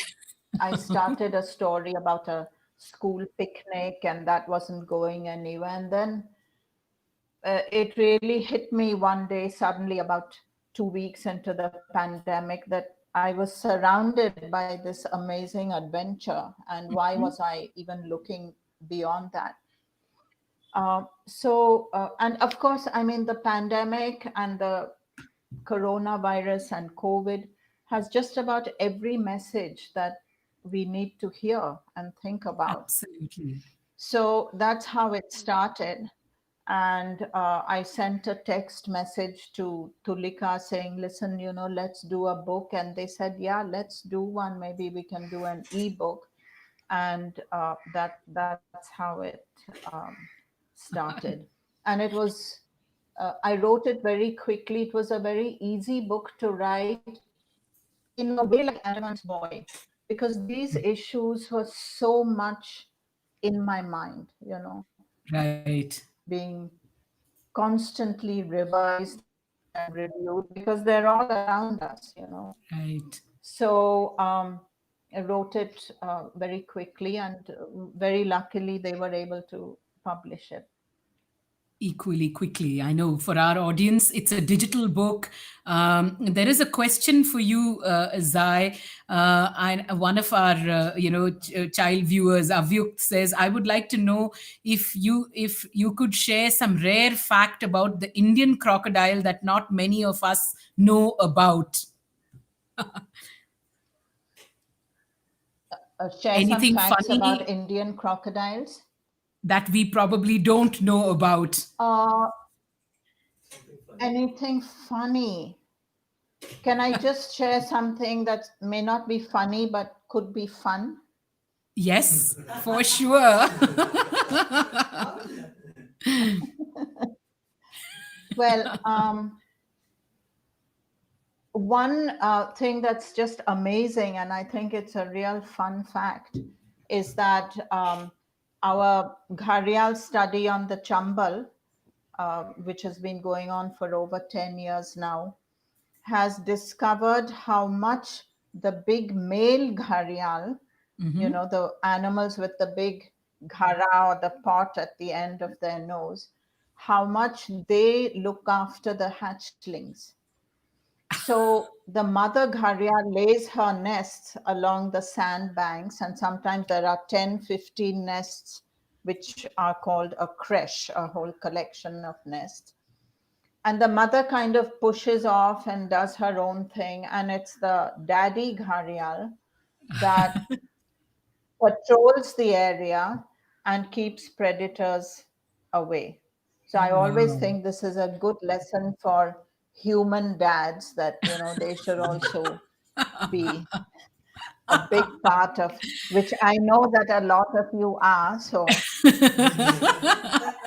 Many mums watching most of the times, all nodding in agreement at the yeah, moment, so this is a basically. good example for us. But it's actually amazing, because in some species, like even a marsh crocodile or mugger, we have actually seen the male dig out the eggs when they're ready to hatch, and the hatchlings start pipping from inside the egg. They make a Okay. little squeaky sound. And some of them are cracked, and it's easy for the hatchlings to emerge because they have this little egg tooth, which then falls off. It's a little scalpel like thing which they use to slit open the egg. Okay. But sometimes they don't manage. And the male actually rolls the egg back and forth in his mouth to help crack it and allow the hatchling to emerge. So, how Wow. amazing is that? My God, yes, amazing indeed, really. My God, lucky you that all this right in your midst. We have a clutch of quick questions to ask you, because it always seems lovely in a talk, in a conversation, to ask some snappy questions like, what is your favorite creature on the planet? My favorite creature is probably the mongoose, because I Okay. had several mongooses as pets, and they are just so interesting, so inquisitive, so maddening, so active, so loving, very affectionate animals. So I would say mongoose. We were just showing them when you were away the I picture know of I'm doing adventures of the humongoose family, which is because you had mongooses as pets, basically, right? yeah. So, your favorite nature writer, Zai? Um, I mean, I think if you are a sensible person, then it has to be Gerald Durrell. Yes. But at a deeper level, in terms of science and environmental science, ecology, behavior, conservation, I would say E.O. Wilson is the other favorite. Oh, lovely, lovely. What's your favorite wild place on the planet? Home, Probably Zai? Kruger National Park in South Okay, Africa. Kruger National Park. Lovely, lovely. I thought you'd say home. It's your favorite wild place on the planet. Yeah, Your these favorite, are all oh trick my. questions, with many answers. And trick questions with no gift hamper at the end of it, alas, in the manner of other Yeah, shows. But yeah, your favorite, exactly. oh my God, experience in the wild. My favorite. Okay, so one of the most interesting and surprising experiences I had was going for a walk in Kruger National Park with one of the rangers. And it's wonderful because they let you walk out for hours with a ranger, two rangers, one in front and one at the back with these big guns. So you feel like you're doing something really courageous, but actually, of course, you're not, because they keep a safe distance from animals. But it's a great way to see wildlife on foot. So at one point, this ranger stopped us. I think there were four of us in that group, and started talking about his childhood. And he grew up in a small village on the outskirts of Kruger National Park. And this is one of the amazingly good things about South African parks, is that they incorporate a lot of the local community in conservation, whether it's crafts or public awareness, Oh, or, nice. yeah. So anyway, he was talking about his childhood and all the interesting things he did. And he looked down, and there were some impala droppings on the ground. And he said, one of our games was we would put a dropping in our mouth, and we would see how far you can shoot it. And I said, oh, wow. So he said, okay, you try it. You said, oh, wow. So you try it. And I thought, surely this man is joking. I mean, he can't make me put impala shit in my mouth. But he did. And I did it to save my honor. And that is definitely an experience I will not forget. Lovely, lovely. Just the kind of oh my God experience that we wanted, Zai. Crappy as hell, but fantastic.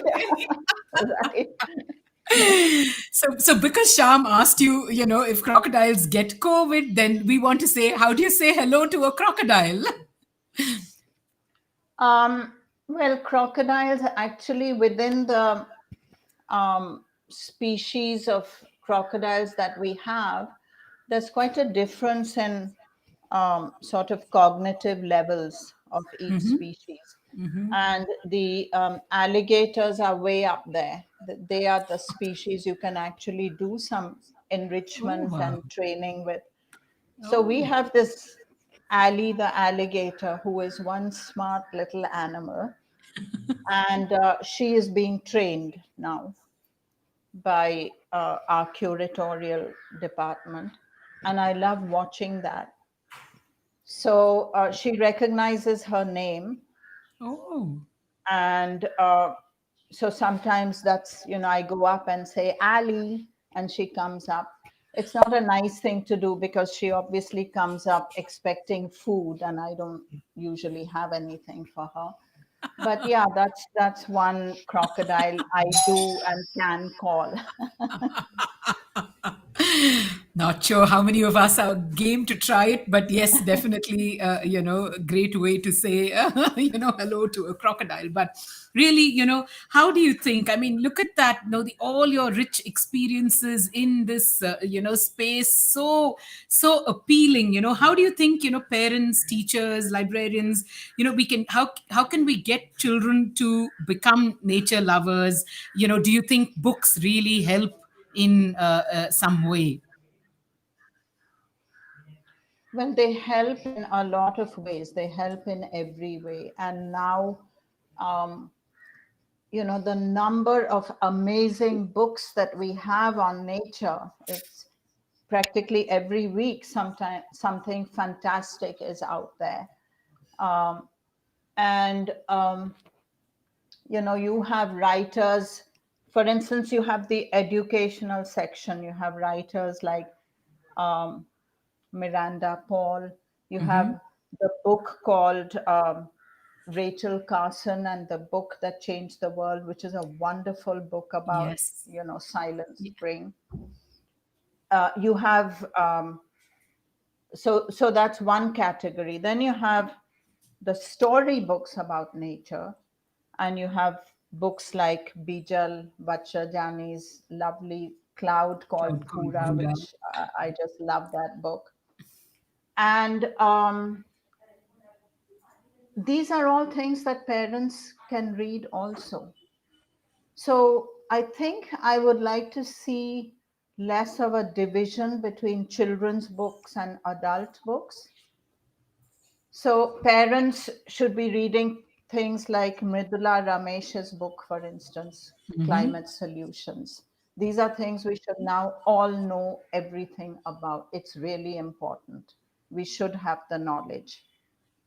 But apart from that, the number of times I pick up a book like Wind in the Willows, which is one of my favorite books in the whole world, which is something that I think of as a family book. It's for parents, it's for children, Yes. and such amazing dialogue can come out of it. So rather than, this thing of making children read, how do I make my child read? That's not a valid question. I think it has to be a family activity. It has to Right. be inclusive. We make the time for it. We read the same things. I think one of the ways I was most enriched as a reader and writer was when I read with my students. We read the Ah, same things. Yeah. And sometimes I wrote a book report as well. And, we had the most amazing discussions. So we can learn so much from them. absolutely. Absolutely. What a good So point, I Zai. would just say make it an inclusive family activity rather than this hankering to make my child read. It's that can happen, but at a very superficial level. And I think what the coronavirus is telling us is, guys, you've got to do deeper. Like you've got to make individual and family decisions about your Yes. lifestyles. We Yes. have to become less greedy, for instance, less acquisitive. How's that going to happen? You have to talk about that as a family and Mhm. make a plan. Such a lovely note to end our conversation on, Zai. So well said. Yes, I mean the pandemic has taught us so many lessons. In fact, I started my program saying that I just today spotted an ad somewhere that says there is no plan B, and the plan has an ET Yeah. added to it saying there is no planet B. Mm. So, to Yeah. teach children to, appreciate this and to take care of it and to do it jointly, is the most wonderful way, I think, to Yeah. keep all the creatures, great and small, in our midst. Thank you so much for joining us at the Creature Feature Bazaar, Zai. It's been a pleasure talking to you, and we really, I think, children and adults have enjoyed everything that you have said today. Yeah.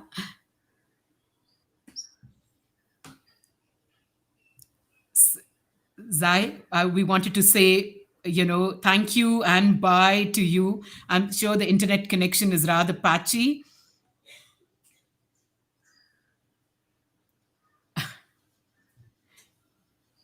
I'm not sure she's able to hear us. Yeah. So we could probably, I continue. can hear you now.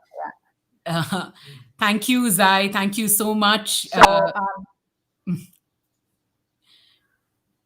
thank you very much. It was nice to be with you, and I apologize for the internet, but Oh, not to this is worry. part of Many of the them. problem of living in these exotic spaces.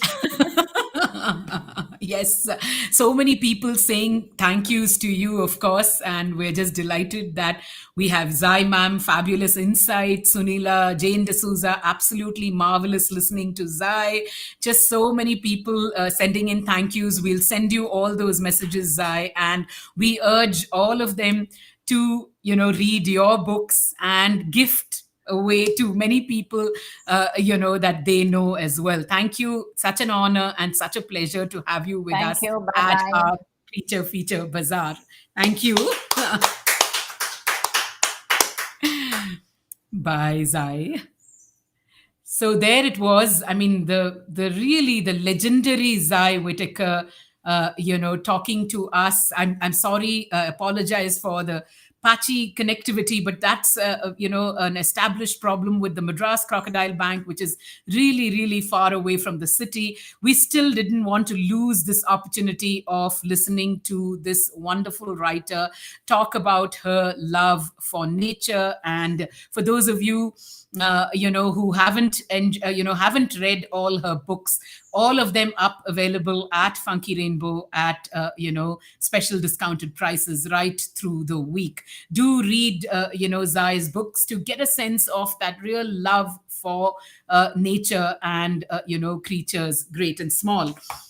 I will continue with some more recommendations. We've been rather slow in it because we lost some time, but I will do a clutch of more books, so we that there is this lovely variety of books for children of all age groups at Funky Rainbow, especially, I mean, all Indian children's books, especially. My next recommendation is a clutch of books from the Scholastic Early Science series. And these are just simple, charming books like this one, Silly Dilly, is actually about different kinds of animals. Where there's Little Monkey Gets Lost, which is about where animals live. Then there's Little Snake Plays Hide and Seek, which is about how animals hide. Now, each of these books, in a little story, doing it in a story form, which is very, very appealing to young readers. We'd recommend this to 6+ year olds or even 7+ year olds, depending on the reading level, introducing you to different kinds of creatures, but also about some phenomena of nature. Like, for instance, this is all about camouflage, how animals camouflage themselves. There's Little Flamingo Searches for Food, which is different kinds of bird beaks and how those beaks help them get their food. There's Little Coil finds his song, which is about different kinds of birds, because Little Coil wants to sing, and he asks a sparrow and a duck and an owl and different kinds of birds if they will teach him how to sing. The story format, story come fact format has been done extremely well in the series. Tiny Turtle Wants a Friend, which is about strange creatures, from the deep, and Mouse Sees the World, about what different kinds of animals eat. Very nice blend of fiction with a lot of non-fiction thrown in, perfect for 6-7 plus year olds, and each one sort of priced at 200 rupees. I think there are some paperback versions and some hardback versions, so the prices ranging between 150 and 200 rupees. Check out the Scholastic Early Science series in our bazaar, www.funkyrainbow.com. You have to click the bazaar link on top. There will be a drop down that comes to you saying creature feature, all the books that we have been able to talk about and several that we are not able to talk about today, all featured in that bazaar. Our next set of books too is a series, is a series of chapter books by Deepak Dalal, who's really one of those writers who has written about, Indian settings and Indian locales and Indian, spaces where one can, see the wild. Now, this series called Feather Tales, which has these books, Talon the Falcon, the Golden Eagle, and the Paradise Flycatcher. And there's one more, the Flamingo, a Flamingo in My Garden. All wonderful books set in one garden with similar characters. There is a squirrel, for instance, called Shikar. There is, there are his favorite dove friends called Lovey and Dovey. And, there is, of course, Talon the Falcon as well. All of them, embarking on different adventures from this garden. But each of these adventures very, beautifully, introducing you to the habitats, to the, way these birds are, and what we can do to preserve and conserve these birds. This one, these are chapter books that are illustrated by different illustrators, and you can see that, it's quite easy for 8-plus-year-olds to be reading these books. 4 books in the series called the Feather Tales series: Talon the Falcon, the Golden Eagle, the Paradise Flycatcher, and Flamingo in My Garden. Each one priced, they all priced between 199 and 250 rupees each. Our next recommendation is a lovely book for children who want to ask why. And we know that there's lots and lots of children that have lots and lots of why questions. And so this book is full of answers to those whys, written by Arifa Tehseen and her father, Raza Tehseen, both excellent conservationists themselves. This one is called Do Tigers Drink Blood? And are the 13 Other Mysteries of Nature. So, of course, Muttama was saying, now Sham did say, do crocodiles get COVID? Now, for sure, there's going to be lots of such questions. And this one does questions in a very, very, interesting Q&A format, basically. So why do crocodiles have stones in their stomachs? So the book even begins with a crocodile question, basically, right?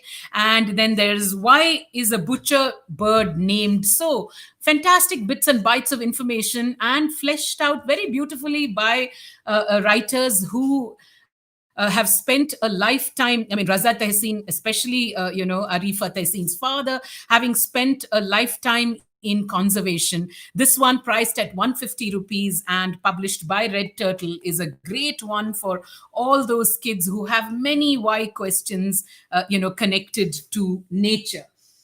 There should literally be no bazaar that we do, on creature features that doesn't feature Ranjit Lal. I mean, really, the man who, popularized nature writing so fabulously for children and adults. This is one of my favorite books from Ranjit's, massive body of work, Birds from My Window, and the antics they get up to. what is lovely about this book by Ranjit, which is published by Scholastic, is that they are birds that you and me can see out of our windows literally every day. And we know that it was written. We've had the honor and privilege to visit Ranjit at his home, and there is literally a lovely big window, in his room, from which he has observed birds of all kinds. And this one, pointing us to several Indian birds that are just in and around us, and giving you lots of tips and bits and bytes of information on how you can see that bird, what features make the bird, how can you identify it, say for instance to be a coppersmith barbet, or to the Brahmini myna or the grey partridge. I mean, beautiful, lovely introduction in a very simple format to bulbuls. Sunila, you say, loved it, Birds from My Windows. It's such a wonderful book, and Ranjit is such an unassuming writer, really, who has documented, nature for us in such understandable ways. This one, published by Scholastic and priced at 195 rupees. So it's a must read, I think, for Muttama reminds me of one anecdote, when we had gone on a nature walk with Ranjit Lal once, we had gone there to work on an issue of a magazine completely unconnected to birds and wildlife. Can you believe that wonderful man is a fund of information on cars? So one time when we were celebrating 100 years of cars, I think in the magazine, we wanted to consult with him and work, get, good historical information on cars, how cars came to be the way they were. And one of the days he said, let's go on a nature walk. And it was a walk with had many people, and he was leading the walk. And I do remember this excellent and hilarious anecdote of a couple right next to me who were consulting a book right through their noses in the book, saying, there's the barbet, there's whatever, not even knowing that that book that they were using, the author of that book was leading the walk. That's how unassuming a person Ranjit Lal is, and really bringing nature alive for everyday, for people who live in the everyday and the here and the now. So this one, priced at 150 rupees, a must for adults and children, of course. Our next book is an unusual story that comes from, I wonder, sometimes I think this probably Funky Rainbow may be the only ones who have a copy of this book, put together by an NGO in Uttarakhand called The Secret Garden, written by a popular writer, Shruti Rao, which is a very, very interesting story about, a book of fiction and non-fiction about the fig wasp. In fact, till this book came into our collection, we didn't quite know of the importance of the fig wasp in this entire life cycle that we have. I mean, in the way the ecological cycle functions, the fig wasp plays such a critical role. And this one, written so well by Shruti Rao and illustrated by Rohan Chakravarti, a cartoonist whose works we simply love, is a must read book to understand how closely the creatures that inhabit the planet are connected to our ecological cycles. This one, as I said, I'm very, very happy with Muttama has been in touch and had them give this book to us. And I think perhaps we must be the only ones in the country with copies of The Secret Garden. Absolutely a delightful read for young and old alike, priced at 250 rupees and authored by Shruti Rao. Of course, I have a clutch of recommendations, but I'm probably going to do just, a couple more, because I know we're probably out of time, out of time. So I will make a couple of recommendations on this theme. Please do, visit our website to see all the other delightful books that we featured, in the Buzzaar, and we don't have time to talk about at all. But this one is, I think, an excellent set of books that would be best read as a pair. I mean, why do we say it's best read as a pair? Wild in the Backyard by Arifa Tehseen and Birds in Your Backyard and Beyond by Aarti Muttana Singh and Mamta Naini and Kaustubh Shrikant. Now, much like some of the earlier books we had featured, Arifa's book tells you that, the wildlife is just in your backyard, it's just in your garden. If you have a little terrace garden and you have potted plants in there, or if there's a park close by to your house where you go to play, you can see the wild, the exciting wildlife right there. I think it's such a lovely theme for a book, because we often think that we need to head off to some fancy forests and jungles and safaris. And sure, yes, I mean, there is beauty in there too, but there is the wild right in your backyard. That's the theme of Arifa's book, published by Penguin, priced at 250 rupees. And this one specifically focusing on birds in your backyard. And I love the activity form of this book. There are lots of practical tips on how to spot birds just in your backyard and beyond, and going right into every little detail: what to take, what to carry, what to do when you're on a trip, how to identify birds.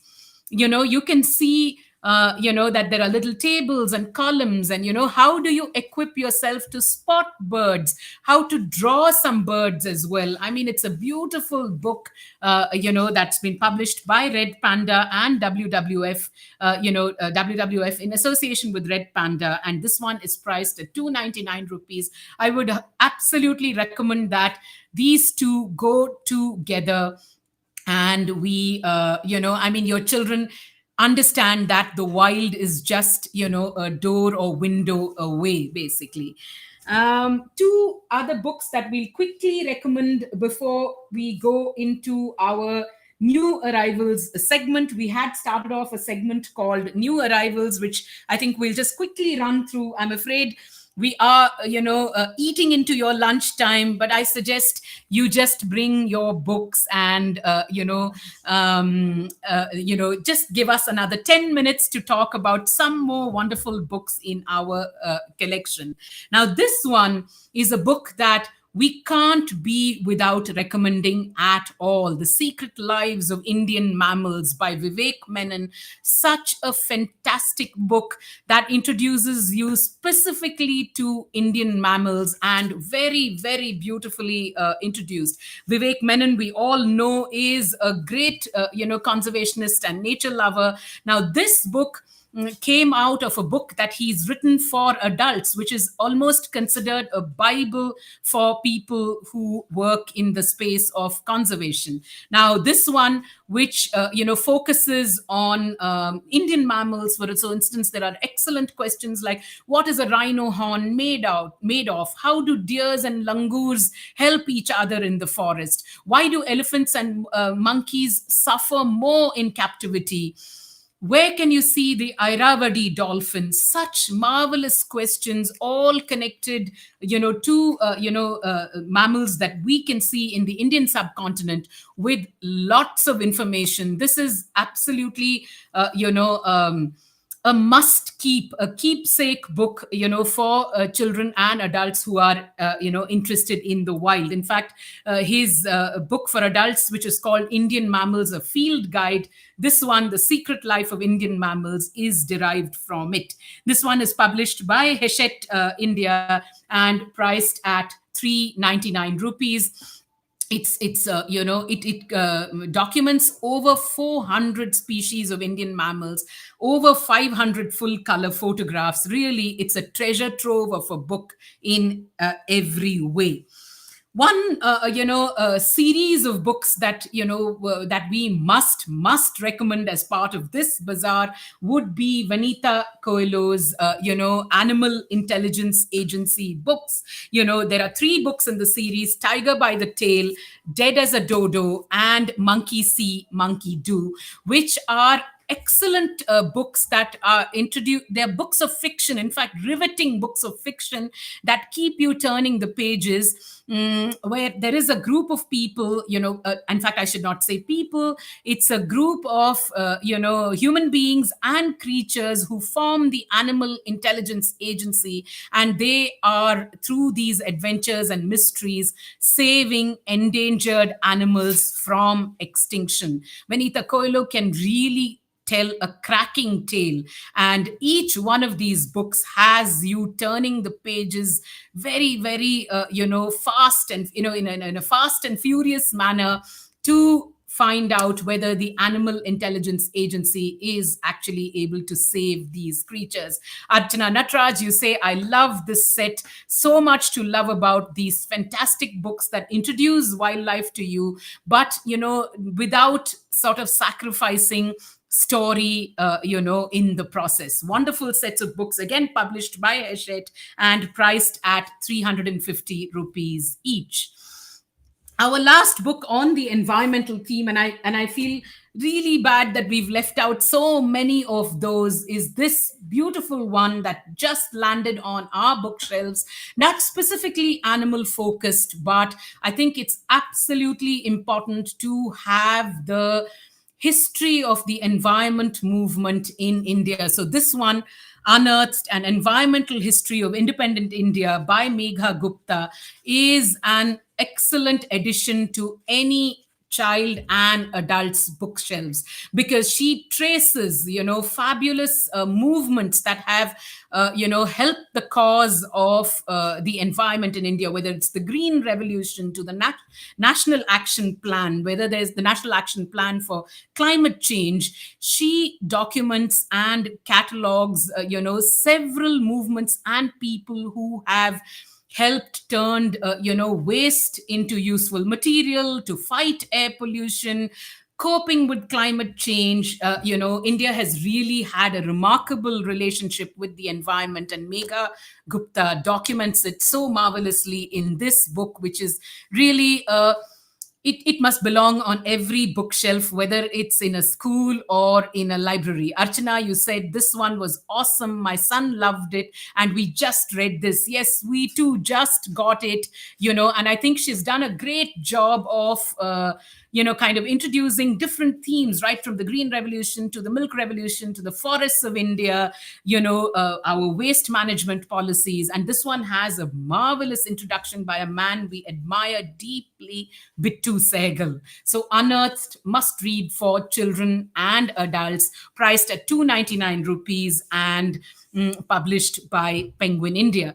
Of course, we've left out several wonderful books, but we wanted to, we want to introduce a new segment in the Buzzaar every week about new arrivals that have come on to our bookshelves, and we'll just quickly run you through 5 new arrivals on our bookshelf.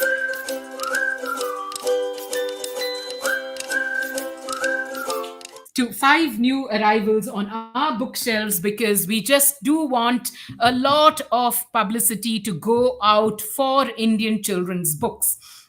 And these are, books that have mostly come to us in the last week or 10 days. And I'll quickly run through some of them for you. Spellbound by that excellent writer Nalini Sorensen, who has you in splits, in this fairy tale remix. It's a chapter book published by Scholastic and, priced at 195 rupees. It's absolutely a rollicking read for children ages, 7 up. Another new one that came in on our shelves just last week, the very extremely most naughty Asura Tales for Kids by Anand Neelakantan. All of us know that he has several books of mythology, for adults, basically. Now, in this one, he has focused on several kinds of Rakshasas, and we do know that kids particularly like demons of all shapes and sizes, and the interesting things that they get up to. This is, there are all kinds of asuras. They are mischievous asuras, there are sweet asuras, there are asuras that gorge on their food, and this one is a great introduction to the bad guys, maybe, and, maybe the not so bad guys as well from our mythology. Published by Penguin and priced at 399 rupees. Oop and Leela, a superb fantasy adventure for 10 plus year olds, or maybe we'd say 9 plus year olds, by Olivia Lafont. This is Lost in the Caribbean Sea. Lafont puns on so many things beautifully in the course of his great seafaring mystery, and this one is a must for children who enjoy fantasy. The clever wordplay is an added bonus for children who get the jokes and get the puns, and if they don't, they will just in a matter of time. So we would suggest that you get your children to grab their eye patches or their cutlasses and read this rollicking adventure on high seas, published by Hachette and priced at 350 rupees. A beautiful book from one of our favorite publishers at Funky Rainbow, called Art Sparks.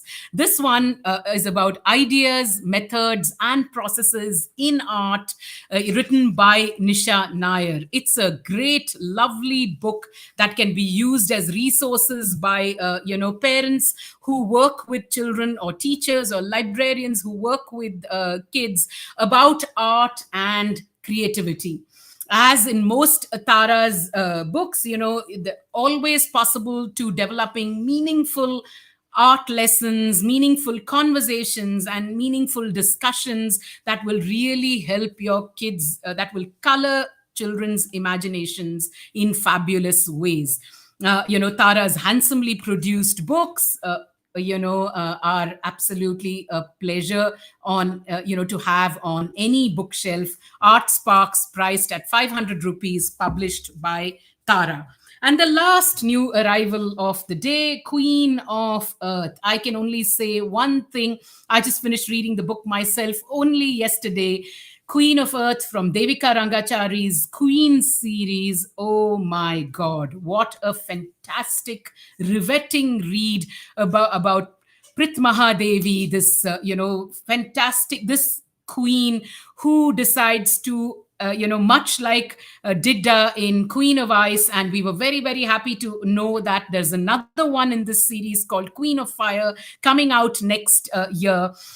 This one about a woman queen who fights for her rights, trying to overcome various challenges that patriarchy throws her way to rule her kingdom admirably. It's a fantastic read from that master historian writer Devika Rangachari, published by Duckbill and priced at 299 rupees. So we are going to try and showcase some new arrivals on our shelves every week, and do write in and tell us if you would like to know about new arrivals, or if you would much rather that we focused on theme-based recommendations. We're happy to hear your suggestions, because these introductions are only in order to showcase more and more books. Archana Natraj says, so spectacular. I had not even heard of her.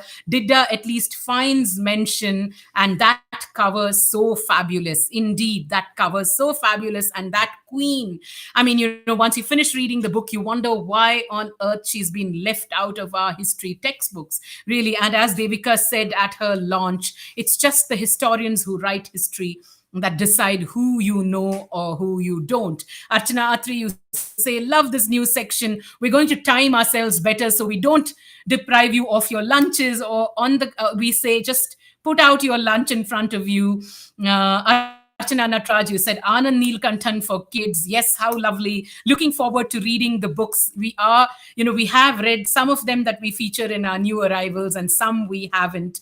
But I think new arrivals would make sense for a lot of you who are looking for new books. Thank you, Vidya, Sham, and Muttama, and Team FR. Thank you, Sunila, for being with us. Just quick, hellos to people from, who've been at the Buzzaar. Smith's Bakery, lovely to see you. Poonam, Changing Hands Bookshops, Shivani Kanodia, Rita Biswas, Diksha Rastogi, Jyoti Narayan. We do miss the bookwalis when you're not there bright and early. And I know some of you wrote in today saying that, it's not you were busy. Subhashri Krishnaswamy, what a pleasure to see you. Muthukumar Vaidyanathan, Santosh Sebastian, Archana Atri, Apurva Ashok, Shubh SK, Jane D'Souza, such a pleasure. Thank you for listening in to Zai at the Bazaar and for being here. RCI Silo, Shivani Kashyap, Anshuman Chatterjee, Seema Purandare, Sheena John from Little Feet Montessori, Premila Harimohan, Tiny Feet, Giant Leaps. Such a good word to summarize our bazaar itself, right? Tiny feet, giant leaps to save our planet and make it, a more beautiful place. Abhinaya Pari, from Cool School Bookstore. Such a pleasure, and a big shout out to you as well for taking children's books here, there, everywhere. Cool School, we love the independents, and we're so glad to be in this with people like you. Jyoti Narayan, it's a Saturday date. We try our best never to miss. What a pleasure. So delighted to know that.